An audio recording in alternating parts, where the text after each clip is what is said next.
Father Paul is an Orthodox monk who chose Mount Athos in Greece as the place to fulfill his passion for God and icons.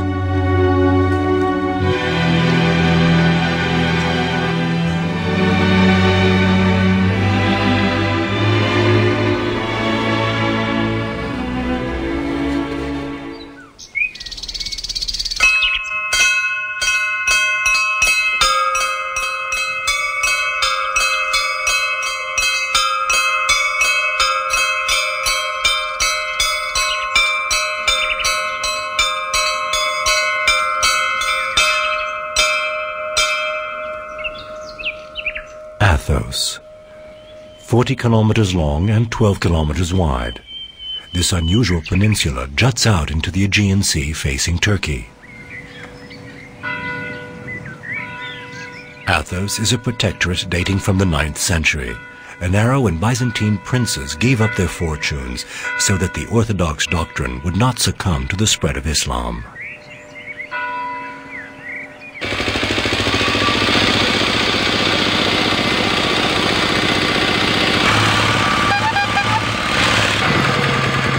I like silence because I think it's like every God's gifts, something from God is for me, it's not something human. I am in Mount Athos for silence. I am a monk, I can live in Romania, I can live in every country, but for silence is better in Mount Athos. Athos has been forbidden to women for the past 1,000 years.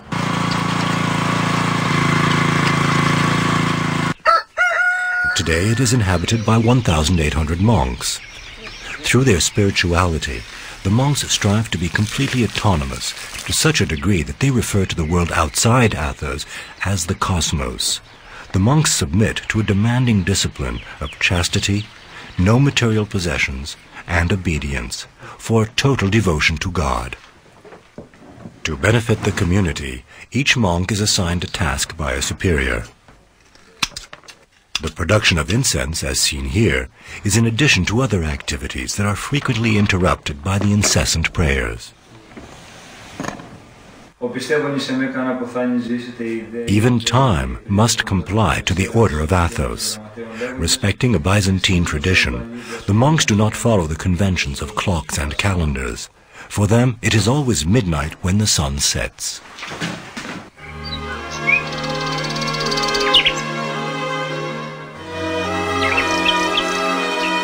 The St. Andreas Skitty. Its origins reach back to the 10th century. Its main church is the biggest in the Balkans, with the exception of the one in Sofia, Bulgaria. It is in its crypt that Father Paul attempts to resurrect icons.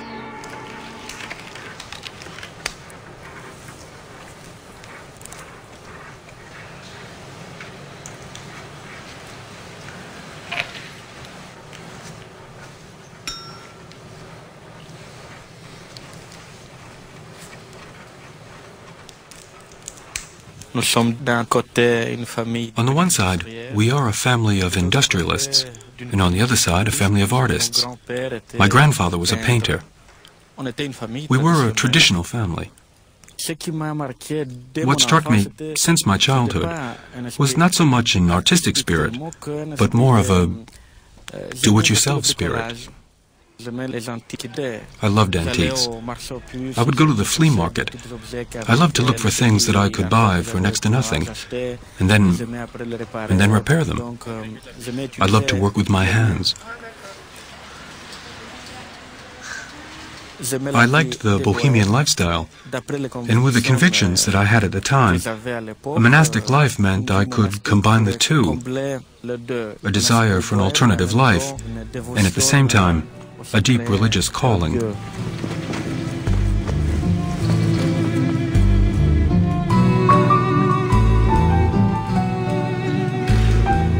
An impressive patrimony.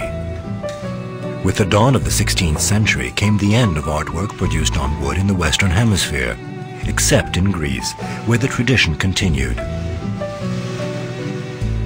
By the tens of thousands, works of art were created and ultimately destroyed. Today, Athos has 20,000 preserved works of art. Here, the restorer must be more than a simple artist or craftsman. He must be an historian and ultimately a theologian.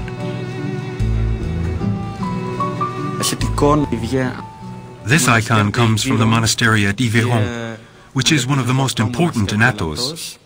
It represents the don mission of the Virgin, that is, what happens at the death of the Virgin, who ascends to heaven, and it's very important to Christians. From an artistic and historical perspective, this is a 16th century icon, but the icon was repainted at the end of the 19th century.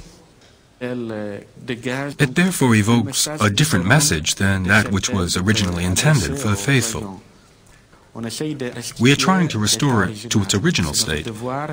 It's our mission to give the true message back to believers.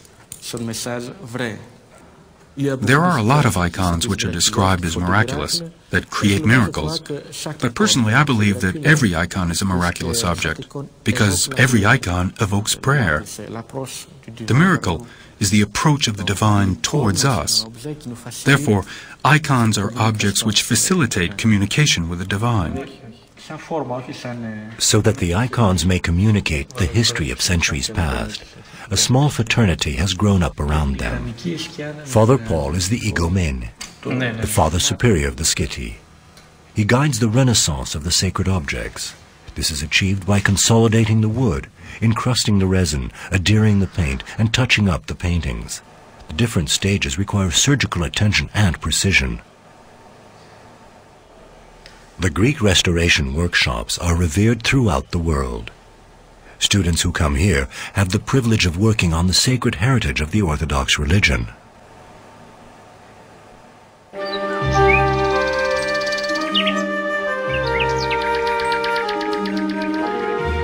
To the rhythm of the seasons, Mount Athos exudes spirituality. The monks refer to their monastic life here as the University of the Desert. I believe the Skiti is really the land of my dreams. It's the ideal place. Yet unfortunately, in many places the Skiti is a pile of ruins and crumbling walls. Dilapidated structures litter the area. It is but a shadow of the once gigantic monastery, so palatial that it was baptized the Serail, a compound that measured 22,000 square meters and counted some 600 monks. The monastery owed its grandeur to Nicholas II, the last Tsar of Russia and an apostle of the Orthodox religion. The fall of the Tsar signaled the death toll for the St. Andreas Monastery.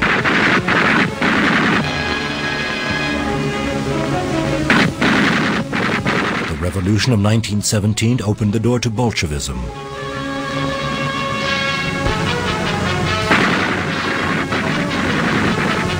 The Russian proclivity for the Orthodox religion came to an abrupt halt. Its importance dwindled, as did funding.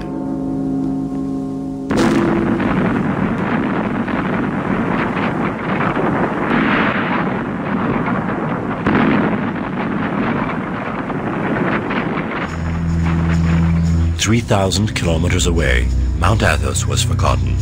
The monks abandoned the St. Andreas Skiti for the revolution in Russia. They never returned. On Mount Athos, time came to a halt. The silence that had once been a part of the meantime ritual was now permanent in the cavernous refectory. Only a handful of monks attempted to maintain the prayers in the abandoned Serail. In 1958, the last occupants were confronted with a new challenge, a fire that ravaged any hope for the monastery's survival. This is the building which housed the library of the Skiti, which had almost 20,000 books, among them some very precious Byzantine manuscripts. So the fire practically sounded the death knell for the Skiti, because afterwards the two monks who lived here abandoned the Skiti. Ever since, nobody touched anything here. So when I arrived at the Skiti 6 years ago, I found it in a shocking state. This area is called the Hell of the Skiti. When I first entered the courtyard here, I felt a challenge. Bit by bit I tried to reconstruct a modest life here. All of the infrastructure, the water, the electricity, was destroyed, and I had to recreate a part of the reservoir which was the ancient water supply. I had to try to bring a new life to this place, so the skiti would reopen its doors.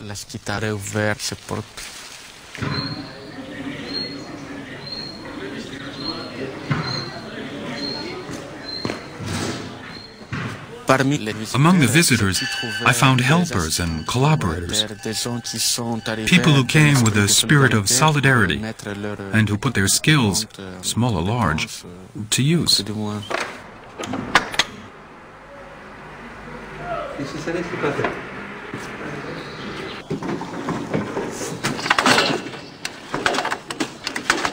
French, Albanian, Romanian, Greek, the nationalities multiplied. Build and rebuild. United in their faith, their mission became universal. Religious pilgrims, inspired craftsmen, travelers in search of spirituality, they all came to revive the skiti. There was practically no money, but the enthusiasm of Father Paul reached beyond Mount Athos. Meager donations allowed him to survive. Cleared, plowed, and enriched, the fields are planted with vegetables to nourish the monks. The vines are replanted.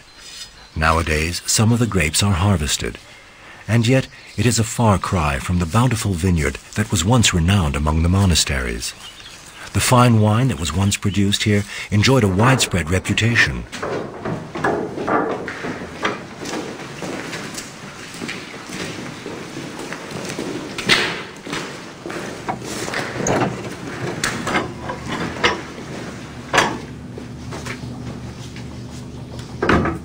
Little remains of the prestigious wine cellar from that golden era. By his restoration, Father Paul honors the past. The skiti must return to a daily life on par with its glorious history.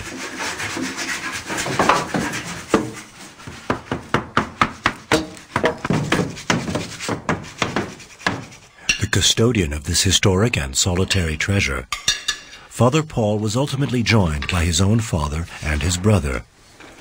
The first to arrive was his brother, who also became a monk before assisting his sibling. They were joined by their father, who became a monk upon uniting with his sons. It was through her love of God that their mother came to accept the situation.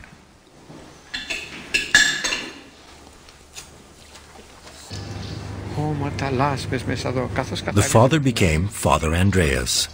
He welcomed the pilgrims who benefited from the legendary hospitality of the monks. Some of the pilgrims make the trip to visit the tomb of a particular monk. Here they are at home.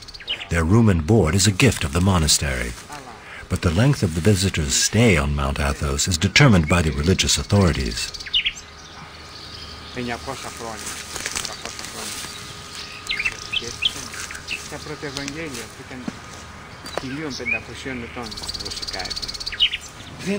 Tirelessly and always with enthusiasm, Father Andreas keeps open the doors of the main church.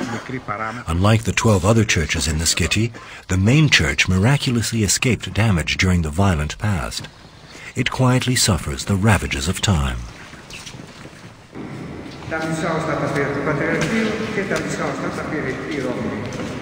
The iconostasis. This partition which separates the nave from the sanctuary reflects the Byzantine riches. At his feet is the reliquary of the Apostle Andreas, the brother of Peter. He was crucified head down in Greece. A part of his skull, preserved here, still commands deep respect and homage. Να σας πω τι προσκυνάτε. Όπως σας είπα έξω, είμαστε 5 μοναχοί. Συμπτωματικά είμαστε μηχανικοί. Έσον ημάς, Κύριος. Έσον ημάς, Κύριος. Ελέησον ημάς.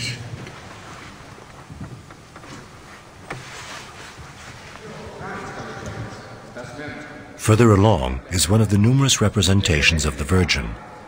This painting from the late 19th century tells the story of Father Andreas.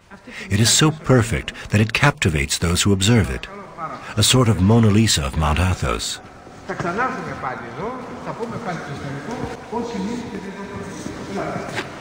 It's not only the eyes, it's the whole icon turns to the place you are going. Also the chair, not only the eyes of Mother and Christ.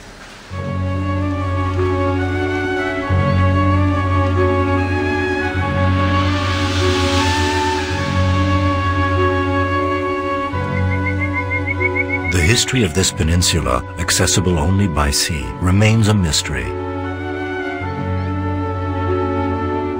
Legend has it that the Virgin, accompanied by John, rested here after weathering a violent storm. This peaceful place became a garden of the Virgin. The early Orthodox priests came here starting in the 7th century. The famous precursor was the hermit Athanasi, who cleared the cave to join in communion with the Holy Virgin.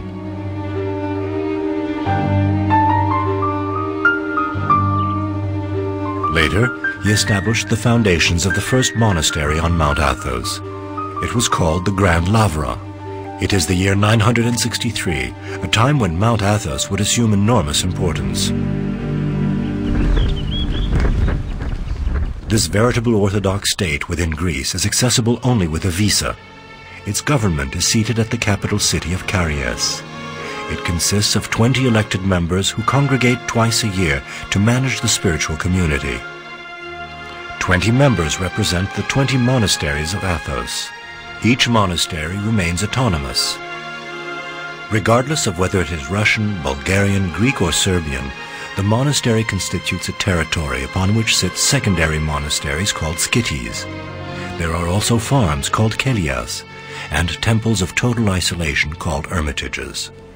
The St. Andreas skyty is situated on the northeast part of the peninsula. Although resolutely focused on the future, Father Paul does value the monastery's grand past.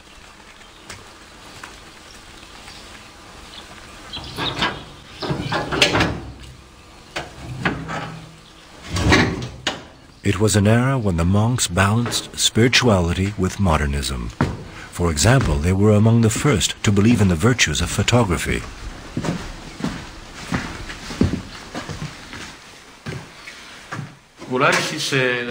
This used to be the monastery's photography studio. It was a very important place at the time because, for different events, the religious authorities from the Skyti, or even Athos, came here to be photographed. So that's why you can see this backdrop with representations of the Skyti, Mount Athos, the summit, and on top, the little cloud that is always there like a hat on Mount Athos. More than 3,000 photos remain from the end of the 19th century and the beginning of this century. We once had almost 2,000 glass plates. Now less than half remain. It was a vibrant record of the social life of the epoch.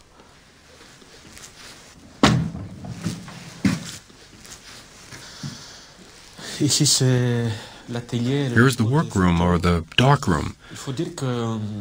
I should say that the first development laboratory at the Skyti dates back to 1865, so that at the time it was the first darkroom in Greece. Miraculously preserved, objects and packaging from that period bear the signature of the Lumiere brothers. These are the real beginnings of photography. Here inside we can see the darkroom. Off to the right inside behind the red stained glass, that's where they developed the photos. Here is a frame that they used to get a round image.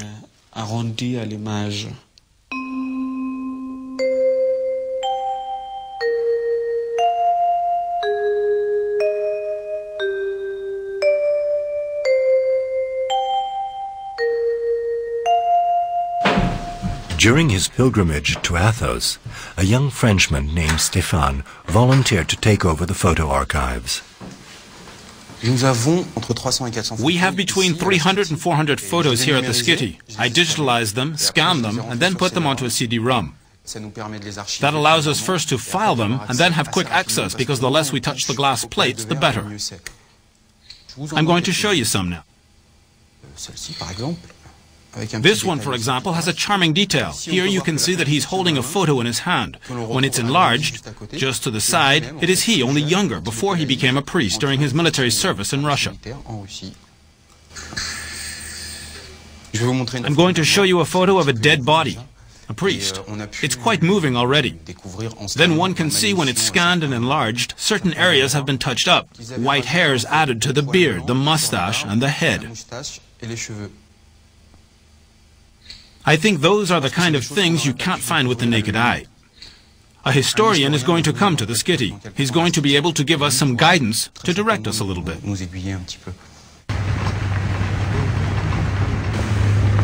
In the meantime, Father Paul continues his mission.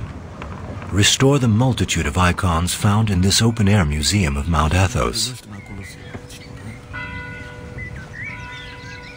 On this particular day, he is bringing an icon to the Evangelista Skitty. The icon was restored by students.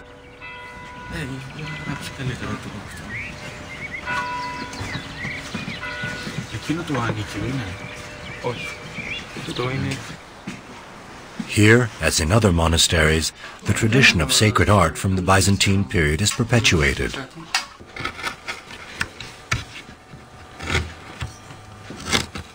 Whether they were painters or sculptors, the monks received no formal art training.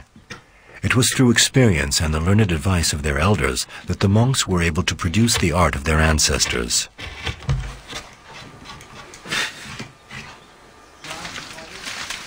For Father Paul, the work is completed. The restoration of one icon can take several days, even several months, depending upon the state of disrepair.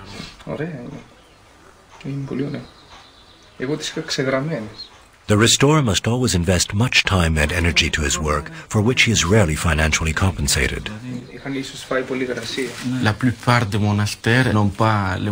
the most part, the monasteries don't have the means to finance repair work, which basically compels us to work for nothing.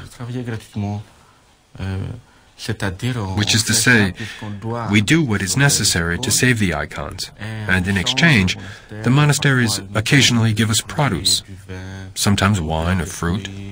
It depends.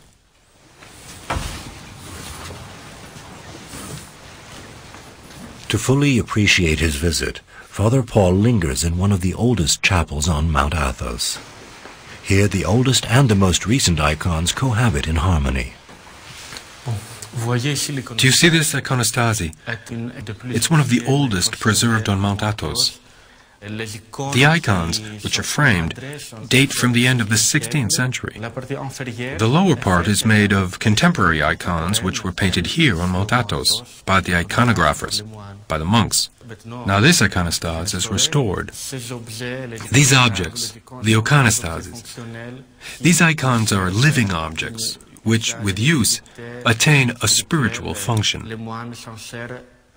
monks use them for prayer, and for that reason, we have to continue the tradition of creating the icons, using the same methods and using the same materials which have been used for centuries. To recreate the techniques used by his predecessors, Father Maximus uses sophisticated technology. X-ray photography reveals the history of certain icons. The examination of the works of art with X-rays help us to investigate and explore and discover other paint layers under the visible one, just like in this case of the particular icon. The visible image belongs to the 19th century, while the original one, the one that was discovered with the X-rays, belongs to the 16th century.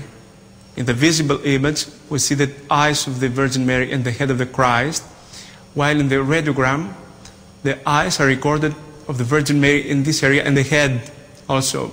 In the visible image, the eyes of the Virgin Mary is depicted, are recorded in this area. The same for the head of the Jesus of the visible image are recorded here, and The head of the original is recorded in this area very clearly.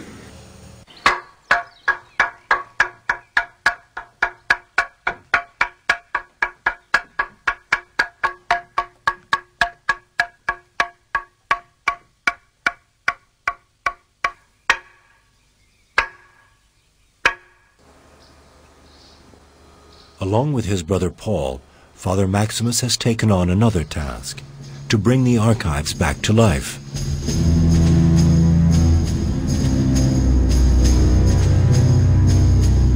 Among this debris which has been scattered over time, they will undoubtedly identify many treasures.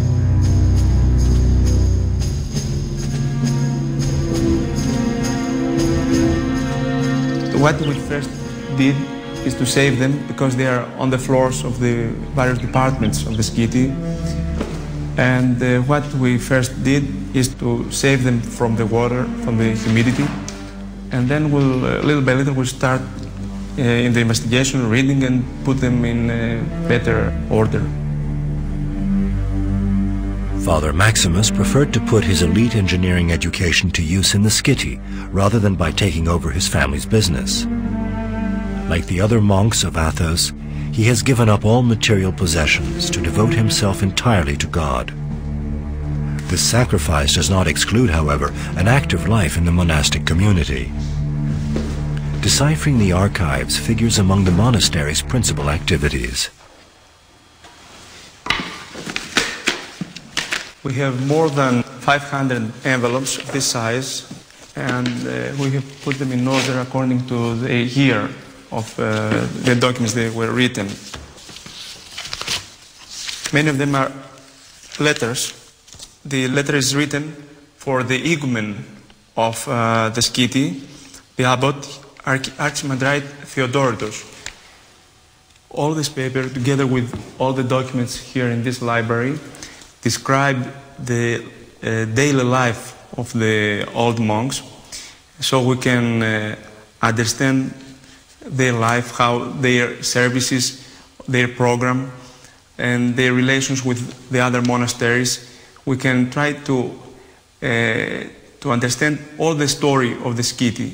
And this is for this reason, all the documents are very important for us, and very important for the history not only of the skitty, but the history of all the Mount Athos.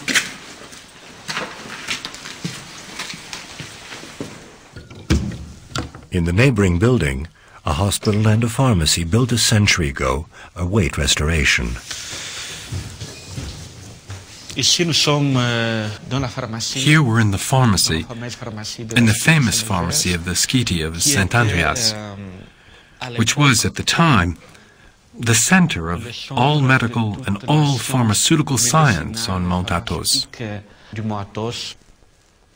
At the time, Mount Athos had a population of nearly 7,000 monks. It was a place where they could combine the modern science of the era and a tradition which dated back 1,000 years.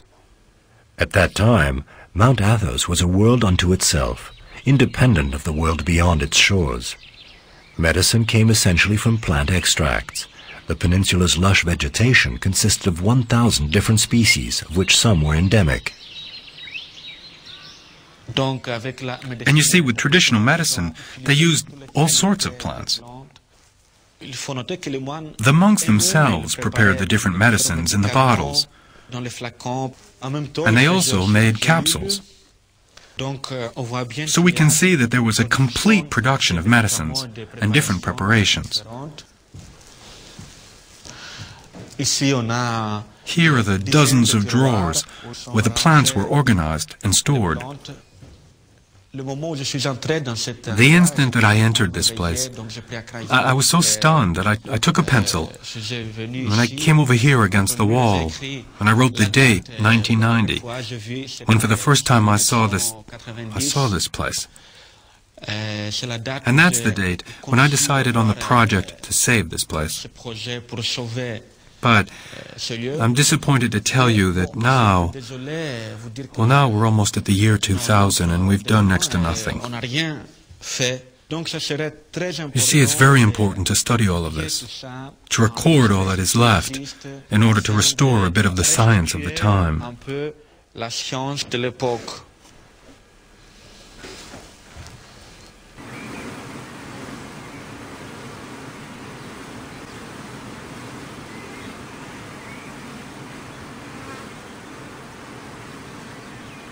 Tradition. The knowledge transferred from one generation of monks to another determines the organization of daily life on Mount Athos. To bread, oil, olives and vegetables, honey is added for a frugal menu that excludes meat. Bees also provide the wax that is necessary for making candles.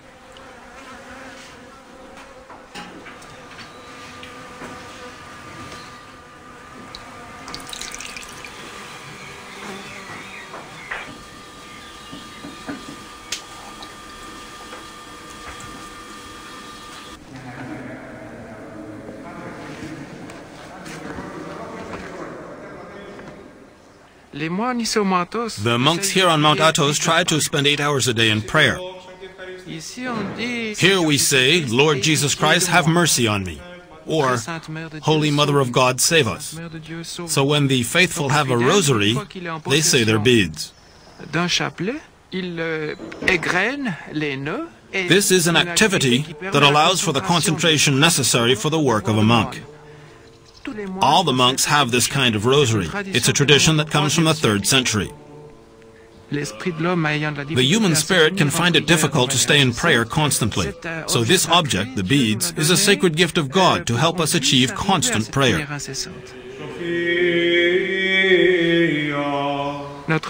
Our first obligation is to be a living icon of Christ. First of all, icons are living things.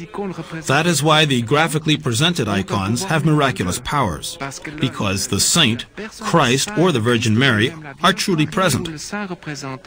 We can pray to them, and they really help us.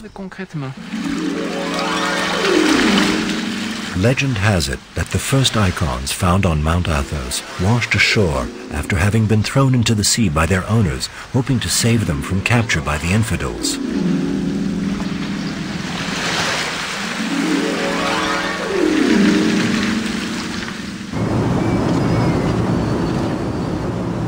There is also talk of certain icons that were not made by man, but rather are of divine origin. In this airplane flying Father Paul to Paris are icons of another nature that he must evaluate.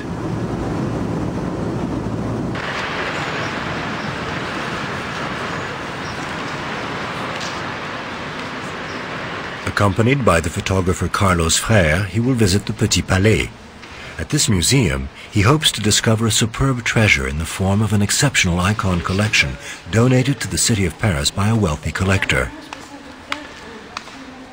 Gilles Chazal, the museum director, plans to exhibit the 83 Russian icons with the help of Father Paul's invaluable expertise.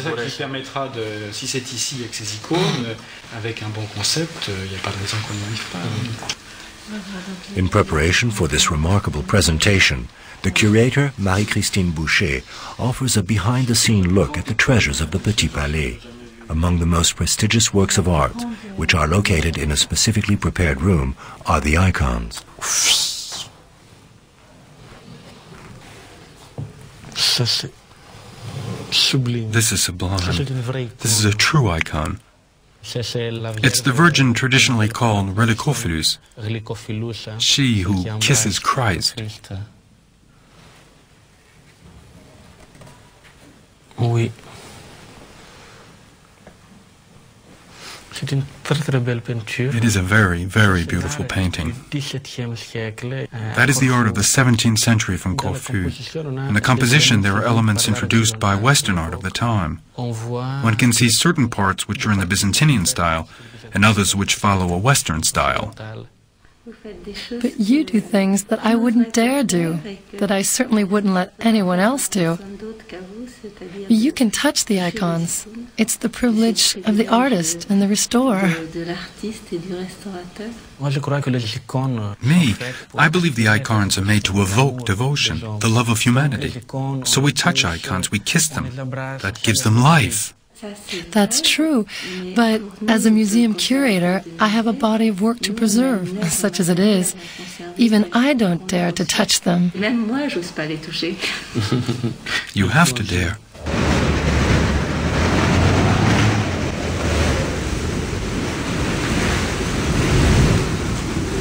Winter is harsh on Mount Athos, and this desolate period of the year is most conducive to deep contemplation and meditation.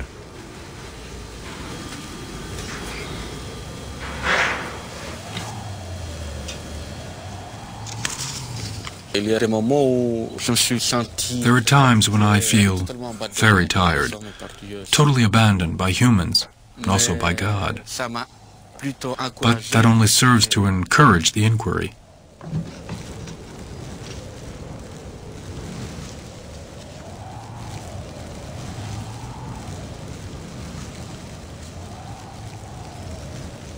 It is not the body that is dominant, it is the spirit that dominates the body. The winter is the time when it's really difficult place to live, because your needs increase. It's cold, there's no light. You feel alone, there aren't visitors.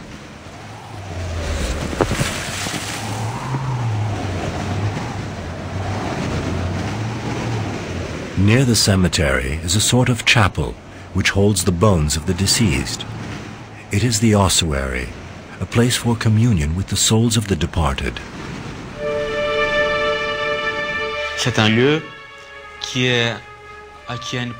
This is a very important place in the life of every monastery, because in the Orthodox tradition we show a particular respect for relics, for bones.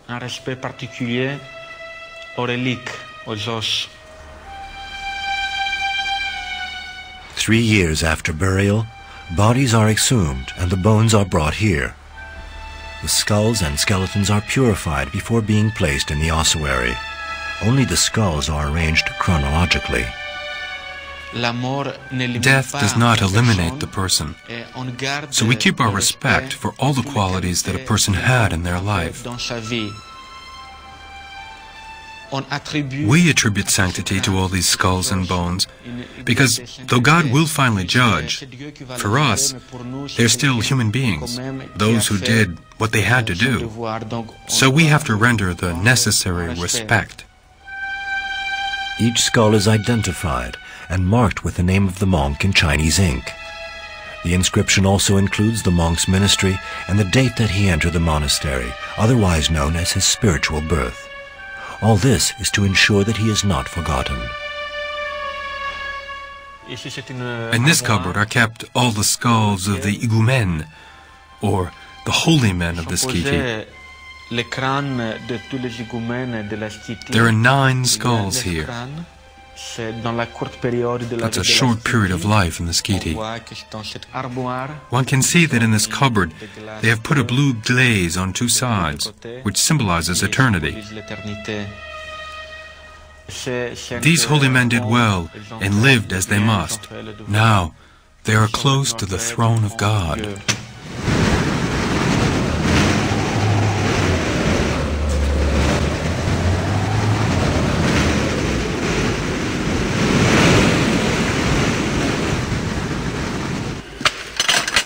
Only one day brightens the sober winter season. It is the feast day of St. Andreas, the patron saint of the skiti. The celebration is organized for the religious authorities of Mount Athos, as well as other monks who come to honor the saint.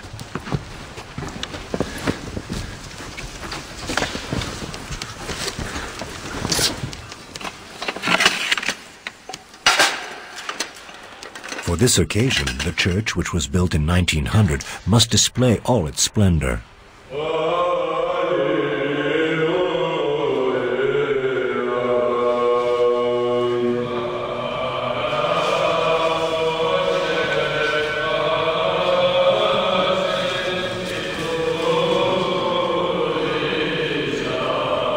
φοβηθείς από πουριάδολο του κύκλου συνεπιτιθεμένων μη ανάσα Κύριε σώσον μου Θεός μου της επάταξης πάντως φροντάζει Ματέος.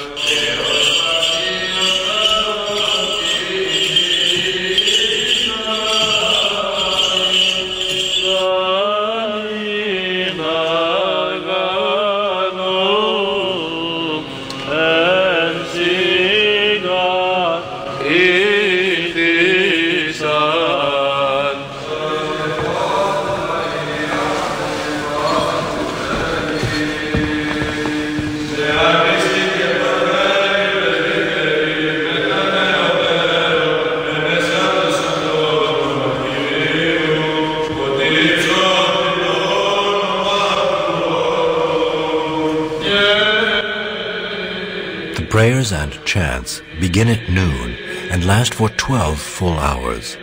From dusk until dawn, they echo the homage paid to Saint Andreas.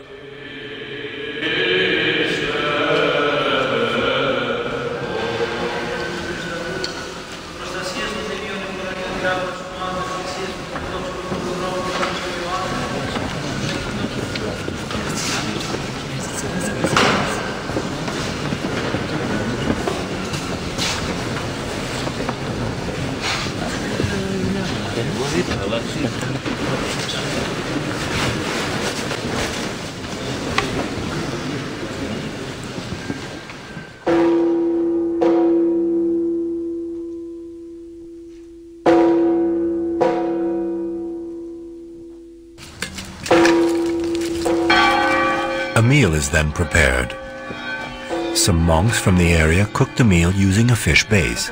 This is a luxury compared with the usual fare.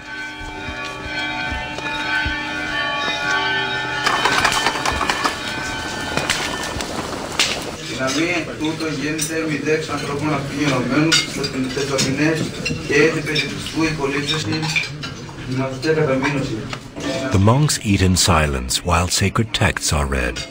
The meal lasts barely 15 minutes.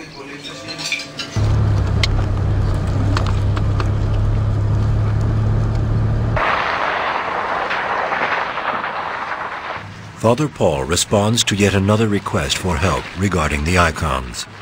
He is summoned by the Stavronikita monastery, which was built upon the sea nearly 1,000 years ago. At his side is Robert Bougrain-Dubourg, the creator of Restorers Without Borders. He is an avid supporter of Father Paul's. Today, he is evaluating an exceptional fresco done by the Cretan school. Time has taken a heavy toll on the painted mural. Badly damaged, it must be repaired, or rather revived. Before any work is done, an initial sample must be taken. This indicates the appropriate treatment for the painting. We have to study the quality of this painting because we can see a bit throughout where there's a gray background with white traces. Then they recover it with a glaze to give the final impression of blue. It's more than an impression. You could say it's almost like lapis lazuli. It's incredible. The sample will be analyzed at the art school of Avignon in France. On the photo, it's perhaps not the same thing. If you look at this slice, there's a fine layer of blue on the surface, and underneath there's a thicker layer. The sophisticated technology so badly lacking at Mount Athos is available here. It is graciously put at the disposal of Father Paul. The objective is to select the segment which is going to give us the most information. We try to see the number of layers, their thickness in comparison with one and the other, their state of deterioration. A whole lot of elements which could help understand the technique of the painting and help with the restoration or conservation. Nous, on compare l'échantillon avec des standards. Alors voilà la réponse de l'appareil. The Faculty of Science at Avignon also participates in Father Paul's noble cause. Organic chemistry improves the efficiency of the intervention made at Mount Athos. Avec un échantillon de colophane.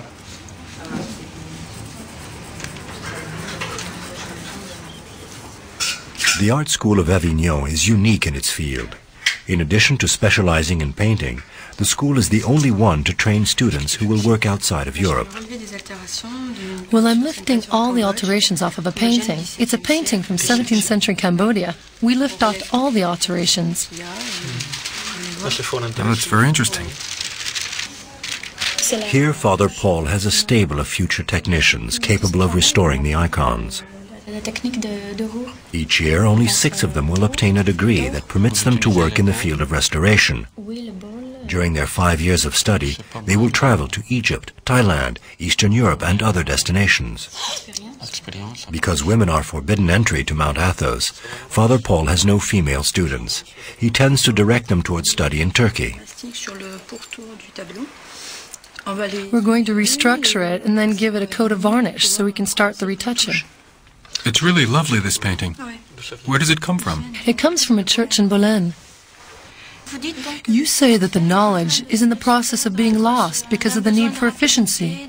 Yes. At the moment, 85% of the iconographers in Greece use acrylic. To save icons, Father Paul organizes international conferences and is an active fundraiser. Father Paul is a passionate advocate of this little-known art.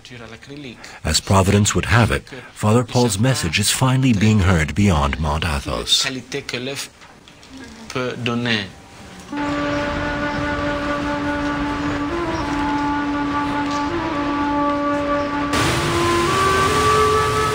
Just a few cable lengths from Istanbul, the Orthodox congregation has preserved a monastery with the tolerance of the Turkish authorities.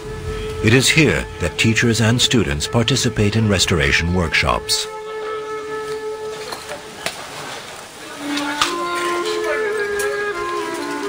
At the summit of Heybeli Island sits a monastery that is accessible only by foot or horse-drawn wagon. While the tourists swarm to see the exceptional sight, a few monks toil at preserving their Orthodox identity.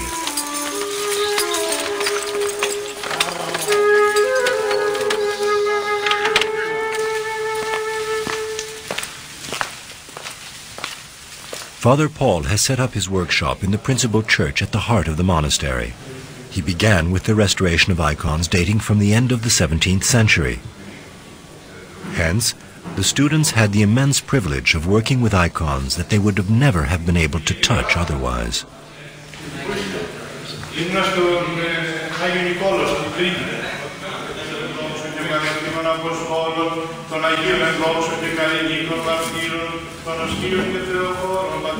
While religious services are celebrated in the church, Father Paul performs painstaking autopsies on the icons.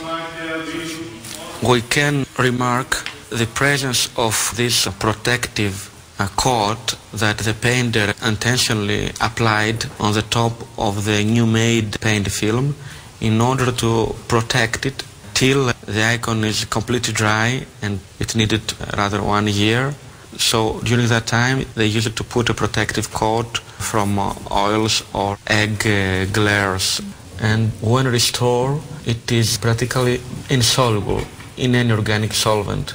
If we decide to remove it, go on with mechanical means.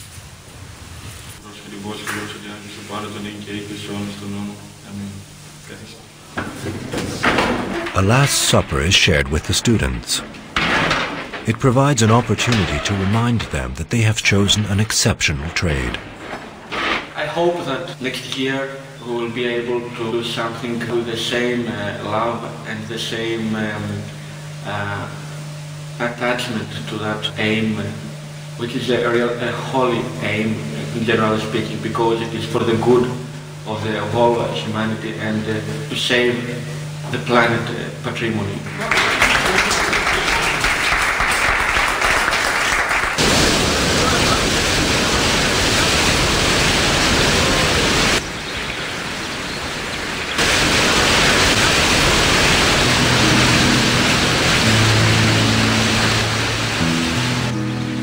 Return to Mount Athos.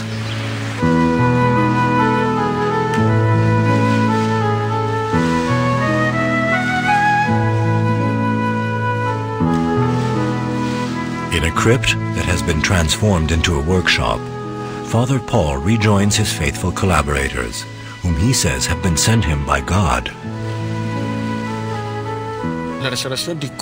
Restorations of icons in particular demands a certain devotion to icons. Not strictly in the religious sense.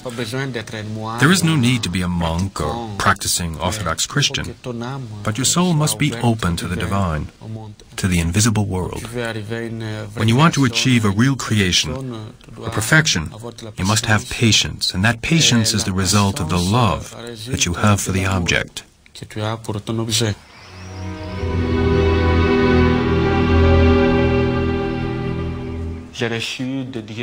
God gave me the talent to restore, to save these holy icons. I have the impression that the moment of death will come when I finish this work. At that point, God will be truly happy with the work that I have done for these holy icons.